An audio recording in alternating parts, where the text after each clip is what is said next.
dado o meu nome para essa conversa. Eu não tendo isso como uma aula, uma comunicação, até me surpreendo um pouco com toda a estrutura importante que vocês prepararam. A maravilha de ser um evento coordenado por alunos, com alguns professores, o professor Davi e outros muito envolvidos, o apoio da reitoria, meu amigo Jorge Romano aqui. Eu venho para partilhar algumas reflexões.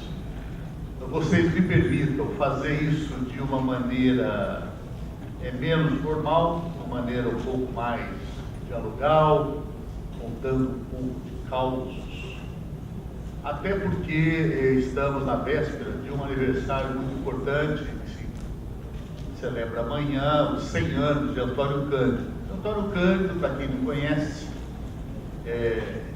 sabe que estão perdendo muito não conhecer, é uma figura que eu tive o privilégio de conviver durante uns 20 anos, visitando muito na sua casa, e ali era a presença de um século de vida. E ele gostava muito dessa maneira de discutir os mais importantes temas do pensamento humano, na forma de contar casos, conversas dele, só que as conversas dele iam assim, esbanjando. Aí um dia o Sérgio, o Caio, o Mário, o Oswaldo, né? Era o Celso Furtado, o Caio Prado, né? O Mário de Andrade, então a história do Brasil. E ainda sexta-feira eu participei do evento de 3 dias do SESC, celebrando esse aniversário, assim como a USP já fez, e o Itaú Cultural está fazendo. Quem puder passear lá na Avenida Paulista, especialmente no domingo à tarde, que é muito gostoso, né? Ela está fechada para música, para passeios, desfrute da cidade. No Itaú Cultural tem uma bela ocupação, Antônio Cândido, tem uma neta como curadora, e com ele falamos vários temas, mais sobre literatura do que política. E amanhã, na Fundação Perseu Abramo, dando uma das entidades presentes aqui nesse evento de hoje, nós vamos fazer uma homenagem a ele, que foi presidente da primeira fundação, foi presidente do Conselho Editorial de muitos anos, coordenou a publicação de livros.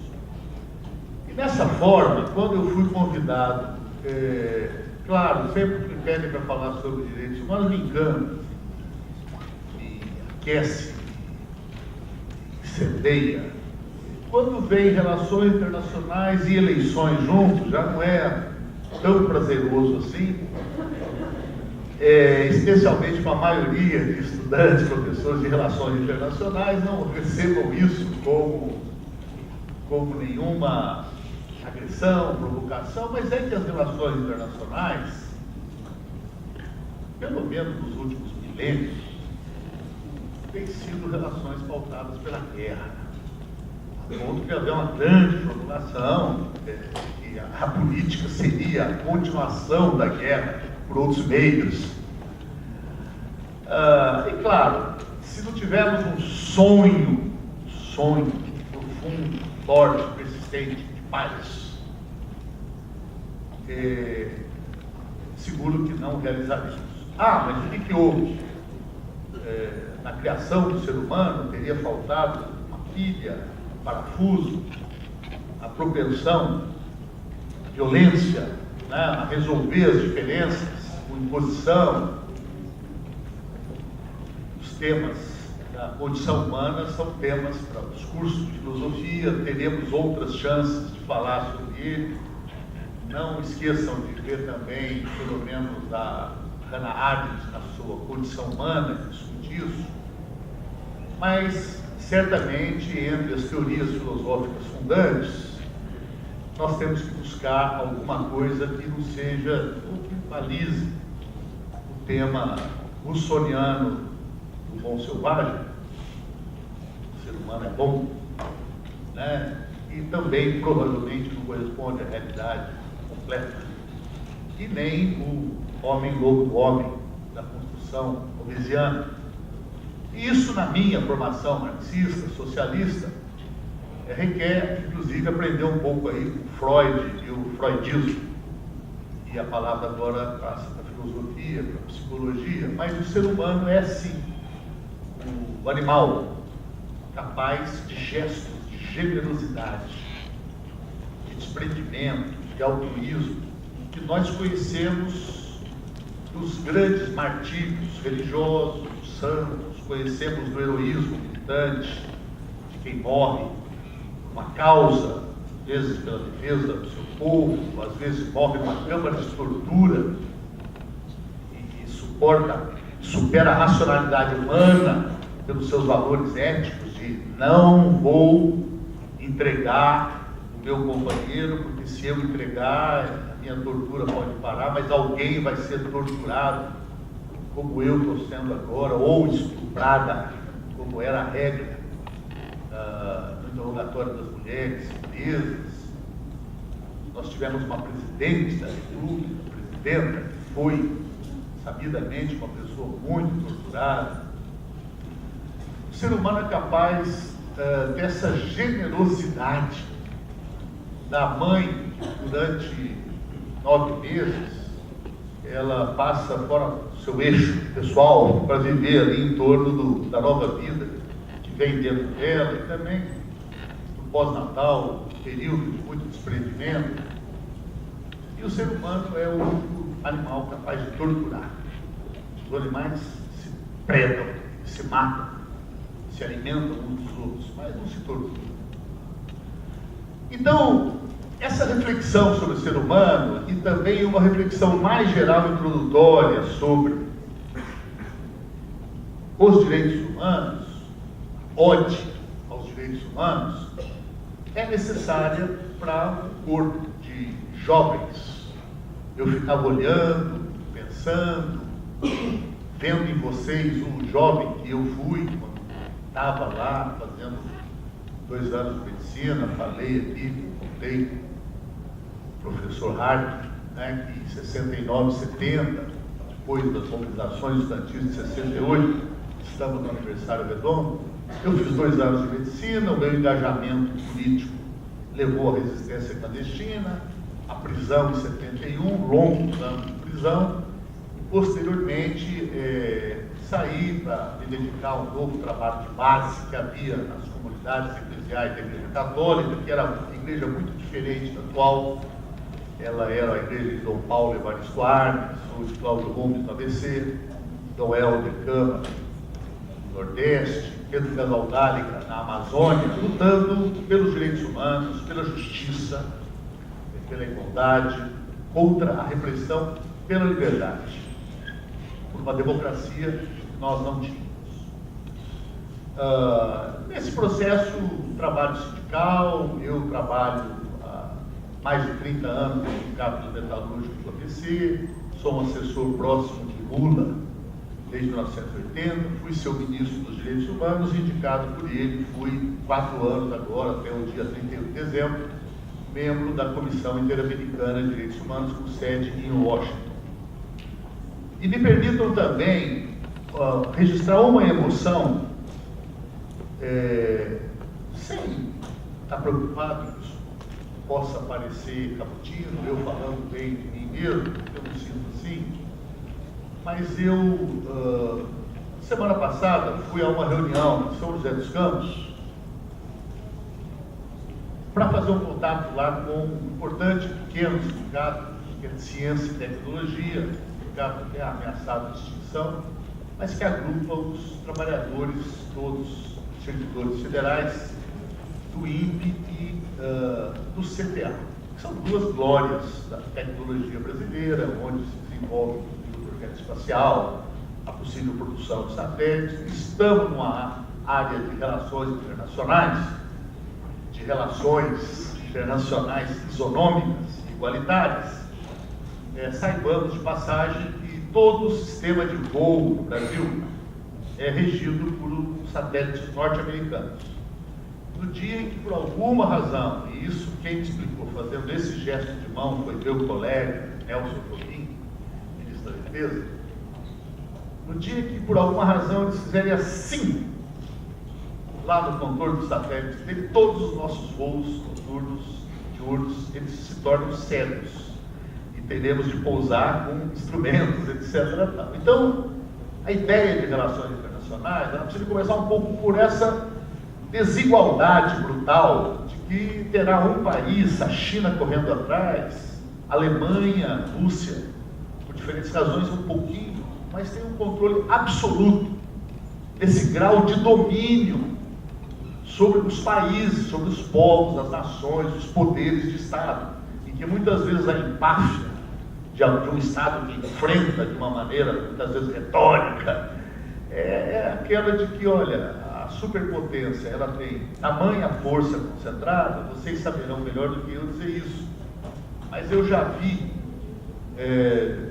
narrativas de que nunca houve na história da humanidade uma potência que concentrasse tanto poder.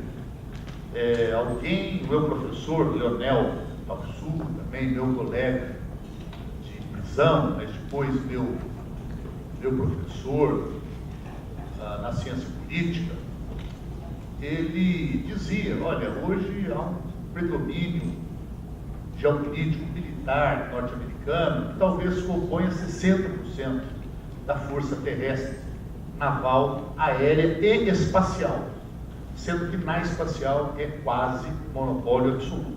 Então, todas aquelas teorias antigas,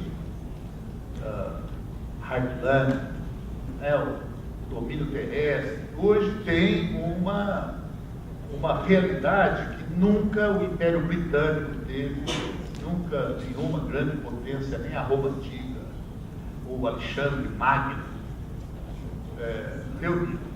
Então, nesse contexto, o que eu quero contar da visita a São José dos Campos é que era uma conversa de articulação para saber da rádio dele, saber se nós podemos divulgar lá o nosso noticiário, trazer notícias de lá sempre, nos interessam muito, notícias de ciência. Nós temos uma parceria com a reitora da PUC de São Paulo, e a reitora pedia muito que a gente metesse programas de ciência na nossa rádio, na nossa TV, que falta muito. A rádio brasileira, a televisão brasileira não tem programas de ciência, nulo. Então precisa de ter. E isso desperta audiência, desperta interesse. E nessa reunião havia um professor que era um professor aposentado lá do CPA, e tinha estado aqui na Federal do ABC, cedido por alguns anos, e ele conta no grupo, e me emociona, que anos atrás eu era ministro, ele soube na última hora que eu iria visitar o campus do Santo André para fazer uma palestra sobre direitos humanos. E na universidade ninguém sabia daquilo, não foi divulgado, e aí ele acabou sendo mandado lá como representante, era vice-reitor, para ir dar as boas-vindas, me acolher. E que havia 8 estudantes esperando. E eu comecei a minha palestra com tamanho bem, e comecei a falar com 8, eu até gosto muito de falar para 8 pessoas, de uma maneira que eles começaram a gritar e no final tinha mais de 100. E é isso mesmo, quer dizer, falar para jovens como vocês é primeiro olhar o jovem de 20 anos que eu fui e do qual eu tenho muito orgulho e tenho muito respeito por ele. Não penso igual, tenho muitas opiniões, mas sigo uma mesma. E também porque, já na minha idade, eu, no Instituto Cidadania, ajudei a formular alguns dos programas preparatórios ao que foi o governo Lula. E quando terminou e ele foi eleito, eu era membro da coordenação da campanha. Não, mas quando você vai para Brasília, ia ser assessor dele no gabinete? Não, prefiro não ir por causa disso. E uma das razões que eu usei para se matar foi que a gente não tinha conseguido fazer um dos projetos do sonho de Lula, que era o projeto Juventude, uma política nacional para a juventude. Vários países já tinham, o Brasil não tinha. E aí eu fiquei 1 ano e meio trabalhando nisso, e desde então para mim está muito claro que uma pessoa como eu tem que priorizar faz hoje essa transmissão do bastão. Porque assim é a lei da vida, né? A lei de que a gente tem que preparar e agora começar a pedir também os jovens, ouçam os mais velhos alguma coisa que a gente tenha para contar e que possa ser de utilidade nessa transmissão geracional. Falando rapidamente sobre os direitos humanos, nós vamos falar de direitos humanos, um pouco de relações internacionais, um pouco de eleições, mas em direitos humanos, vocês teriam a alternativa de trazer aqui hoje várias outras pessoas, e muitas delas melhores do que eu para esse tipo de comunicação, que viriam falar dos direitos humanos, como poderia falar um pouco da física quântica, ou poderiam falar de uma estrutura nova de engenharia, ou de um tipo de isótopo usado em medicina. Mas eu sou daqueles que, quando fala, vem falar com paixão. Porque nós estamos completando também 70 anos da Declaração Universal dos Direitos Humanos, 10 de dezembro, 30 artigos que desdobram o primeiro: livres e iguais em dignidade e direito nascem todos os seres humanos. Seres humanos, estou dizendo eu, tá? Todos os homens, né? Com essa marca que se tornou uma marca machista e precisa de trocar pelo menos para todas as pessoas. E Hannah Arendt chama a atenção de que esse artigo primeiro, ele não descreve a situação do mundo em lugar nenhum. Em nenhum lugar do planeta as pessoas nascem livres e iguais. As pessoas nascem presas e nascem desiguais. Presas a dogmas, preconceitos, a tradições culturais, a estruturas econômicas e sociais. Desiguais, absolutamente. Não vou perder tempo em falar isso para a plateia, porque que são desiguais. Não são só as diferenças que existem, são muito importantes. A igualdade não pode ser nunca associada a uma ideia de uniformidade. A igualdade pressupõe pluralidade, viva a diferença de cores, de gostos. Né?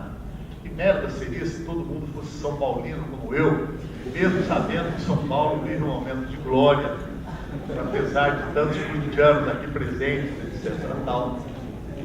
Olha, pelo menos vaia não teve. Quando eu falo de São Paulo, geralmente sou vaiado. Olha, saudar o Robert Pomar, que eu estava com ele lá no fundo também. Bom, também dizer que aquilo era um programa, e talvez o primeiro programa das Nações Unidas, porque as Nações Unidas, elas são estruturadas como uma nova tentativa, pós-Liga das Nações, naquele cenário em que havia a constatação de que, olha, a gente falava do Nero, que tocou fogo em Roma, ou a gente falava do Átila, do rei dos Hunos, mas eles estão presentes aqui na Alemanha, na culta e civilizada Alemanha, na Alemanha de Hegel, de Kant, de Marx, de Engels. Foi ali que nasceu uma besta chamada Hitler, e mandou para a Câmara de Gás 6 milhões de judeus, e responsável pela morte de 60 milhões pessoa, uma mortandade. Então, não pode continuar assim. Não é uma questão de valores, é uma questão de racionalidade do planeta. Então, vamos criar um organismo que, pretensamente reunido como Comunidade das Nações, faz um primeiro programinha. Né? Olha, para que haja paz, segurança e desenvolvimento, os 3 eixos centrais da ideia ONU, é preciso que não haja preconceito, não haja discriminação, não haja violência, as pessoas tenham direito ao devido processo, direito a um juiz imparcial, e todo mundo aqui está entendendo do que eu estou falando agora. E nesse processo todo, a declaração não obriga ninguém a nada. Começa uma caminhada que de 48 a 66 foram quase 20 anos para gerar os 2 primeiros pactos de direitos humanos, que deveriam ser um só pacto dos direitos humanos. E o sistema que vocês conhecem tão bem, ou seja, ninguém é obrigado a aderir, mas quem adere se obriga, vincula numa relação que não tem a força cogente ou a força da coerção de Estado. Se eu desobedeço uma regra nacional, eu estou sujeito à força cogente da lei, ao poder coercitivo da polícia ou do poder judiciário. E quem desobedece à regra internacional, não. A menos que quem desobedeça ou determine a regra seja dotado desse predomínio militar, político, instrumental, tecnológico. Eu falei do poderio militar norte-americano. E se eu fosse falar do seu poderio internet, então, o que representa o controle de todas as nossas vidas pelo Google, dos detalhes que vocês conhecem melhor que eu do algoritmo, e eu comecei a levantar a lebre quando, 3, 4 anos atrás, comecei a perceber que a publicidade comercial que chegava no meu computador vinha sempre assinada por Camilo, Maíra, nome dos meus filhos. Isso não é um ser humano que fez. Quem fez isso foi um programa de computador que aprende a bisbilhotar a minha máquina e tira da minha máquina esses dados e já casa com a publicidade. Se faz isso com a publicidade comercial, o que não fará com as nossas conspirações políticas, clandestinas, rebeldes, para lutar pelas causas da liberdade, da justiça, da igualdade, e de um planeta sem domínio unipolar. Um planeta que possa coexistir com um mínimo de respeito mútuo também entre Estados. Bom, os direitos humanos, para não irmos longe, eles são a tentativa de estruturar, desde a Revolução Francesa, o seu lema, liberdade, igualdade, fraternidade, e o fraternidade nós podemos atualizar para chamar de solidariedade, e fraternidade nem o mito bíblico da Gênesis explica bem, né? Porque os dois primeiros irmãos, todo mundo sabe o que um fez com o outro, né? A famosa piadinha, piada, viu? Não é crítica, não. Do tempo chamado socialismo real, em que havia um soviético e um polonês presos na mesma cela e estavam lá uma semana sem comida. E aí o carcereiro trouxe finalmente um pão francês. O soviético que estava perto da porta pegou o pão e o polonês esquálido já pulou na frente, assim, faminto. E o soviético disse: calma, camarada, eu vou dividir fraternalmente. Ele respondeu: fraternalmente uma porra, eu quero metade.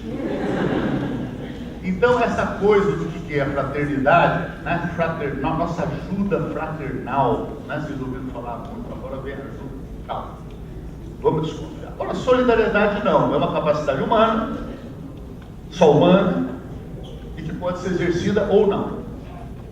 Mas seria o quê? Capacidade de cada um de nós sentir como ocorresse em nós mesmos qualquer dominação, qualquer violência, qualquer opressão, qualquer injustiça.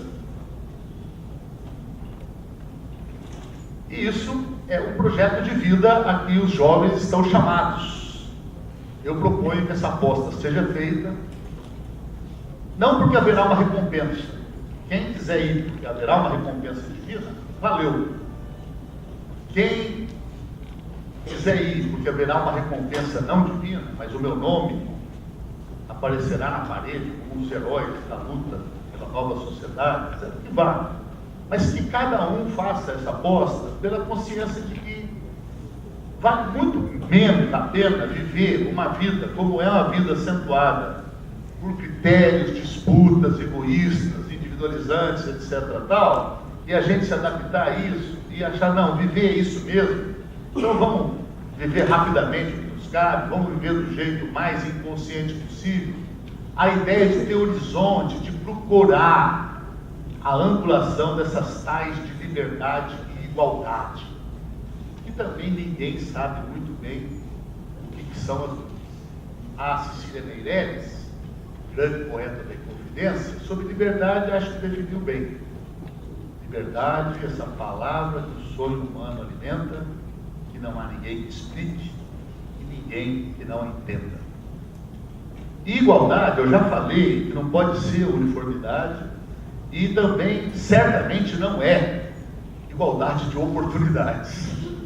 Está lá, tem o vestibular da Federal do ABC, estude.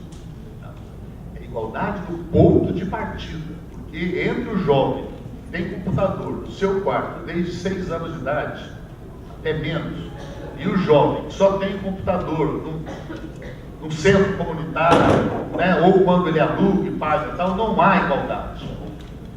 E a busca de como equacionar a igualdade e liberdade é pedra angular, talvez santo grau, da busca de um horizonte de uma sociedade melhor, de uma convivência humana mais realizadora, mais plena. O Eduardo Galeano fala que o horizonte existe para isso mesmo, para a gente caminhar em direção a ele. Quanto mais a gente caminha, mais ele se afasta, porque a caminhada não tem fim. Nós temos momentos de vitória, de crescimento. Eu vou contar uma pequena minha, que eu não participei quase nada, a criação da Universidade Federal do ABC. Mas participei, porque 20 anos atrás, se não foi 30, eu ajudei a elaborar aquelas plataformas regionais lá no sindicato que a gente queria uma Universidade Federal do ABC. Pois veio isso acontecer.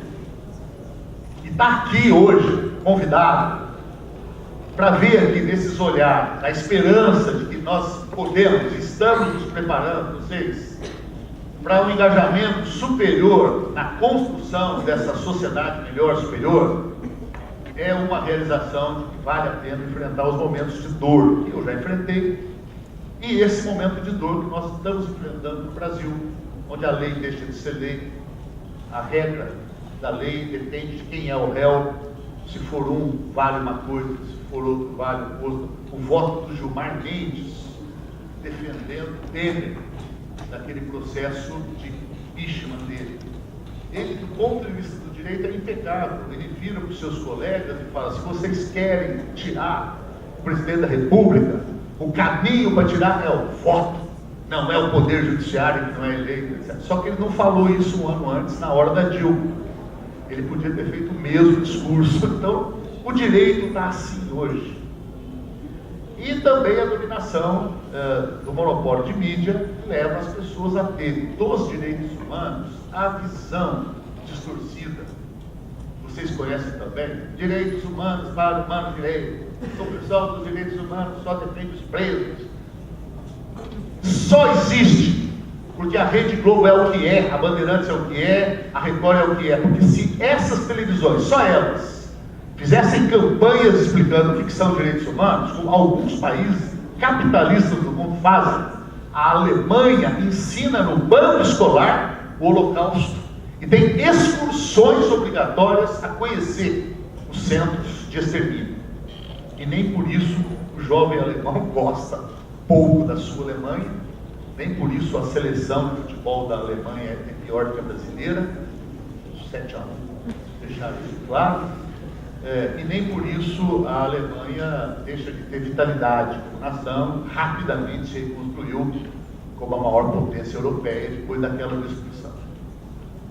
Bom, eu quero falar um pouco como um meio tempo da Comissão Interamericana de Direitos Humanos, que é um organismo internacional. Vocês estão fazendo uma simulação, eu conheci algumas delas quando era ministro. Havia um convênio em que a nossa secretaria decidia, julgava, tinha uma comissão julgadora. Eu ia participar geralmente do ato de encerramento, depois que já os vários grupos inscritos, eu não sei nem se existe ainda esse concurso, eles ganhavam uma viagem para os Estados Unidos para participar de um treinamento lá na comissão em Washington, às vezes na corte da Costa Rica. E acho muito importante isso. E certamente os professores e os estudos que vocês fazem farão melhor do que eu na preparação da argumentação. Agora, o que eu posso partilhar com vocês, e só posso agora, porque até o dia 31 de dezembro eu não poderia, porque eu tinha impedimentos regulamentares de falar sobre o Brasil, temas brasileiros que envolvessem a comissão, e razões também de respeito ético, não sei o quê, de não fazer críticas que eu posso fazer hoje. A comissão, embora ainda me sinta pessoalmente, de uma certa quarentena, tenho grandes companheiros que ficaram lá. Mas olha, não ver esses organismos internacionais, em hipótese alguma, como organismos insuspeitos, acima dos conflitos de interesse entre países e entre grupos de cada país. Eles são formados em pequenas guerras, em que eu participei de uma eleição. Eu fui candidato, quem elege para a comissão é a Assembleia Geral da OEA. E quem pode apresentar candidatos são só os estados.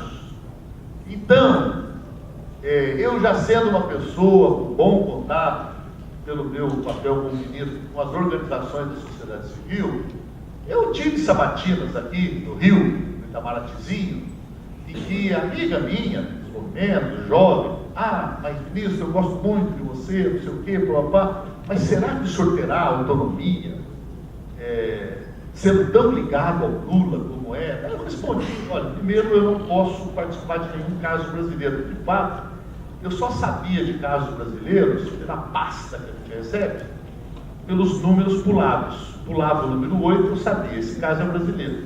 Senão a gente não pode nem saber que existe. Eu sei pelo jornal, do caso Vladimir Herzog, o caso Gomes Lund, guerrilha do Araguaia, etc. Tal. Segundo, os estados, eles entendem essa comissão da mais diversa forma. Tanto é que, no primeiro momento que eu cheguei lá, eu sou membro desde o dia 1º de janeiro, 14. Só que a primeira reunião era 25 de janeiro. Eu nem sabia direito do que se tratava. O telefone toca. O telefone toca. Era uma pessoa que se apresentava como Gustavo Petro. Gustavo Petro era prefeito de Bogotá. Foi candidato presidencial agora. Sou Gustavo Petro. Ele tinha sido guerrilheiro. E que um dos 3 processos de desarmamento da Colômbia estava em curso. Os outros 2 já dançaram. O atual, o professor Davi me dizia agora, olha, corre risco. O novo presidente, eleições, direitos humanos e relações internacionais. O novo presidente, ele disse que não vai convalidar o atual acordo de paz. O acordo de paz da Colômbia é uma engenharia política, de uma habilidade que eu me emocionei quando conheci. Eu não conhecia. Por quê? Qual o problema? Eu mesmo chegando lá, dizia, nós não podemos prolongar muito os acordos de paz na Colômbia, e se fosse na ONU, poderia ser na Palestina, do conflito Palestino-Estado de Israel, com o argumento de que houve violações de direitos humanos e quem violou direitos humanos tem que ser punido. Eu dizia, porque se você colocar na mesa isso, as partes em guerra vão falar, então eu vou viver mais 10 anos na guerra. Se você está me ameaçando com a cadeia, eu prefiro ficar lá, com meu fuzil na mão. Por outro lado, era muito inaceitável para um organismo de direitos humanos, da ONU ou da OEA, dizer o seguinte: quem estuprou, matou, sequestrou, violou, etc. tal, no acordo de paz está anistiado. Porque há formulações já positivas, caracterizando como crimes de lesa humanidade e, portanto, aos quais não se pode decidir direcionar anistia, indulto, graça e perdão. Tem de ser apurados e tem de ser sancionados. E qual foi a descoberta da Colômbia? Uma tremenda engenharia de anos de reuniões em Havana. Eu tive a oportunidade de conversar bastante com vários participantes. Se criavam 2 justiças paralelas, sendo uma internacional, especial, e nela haveria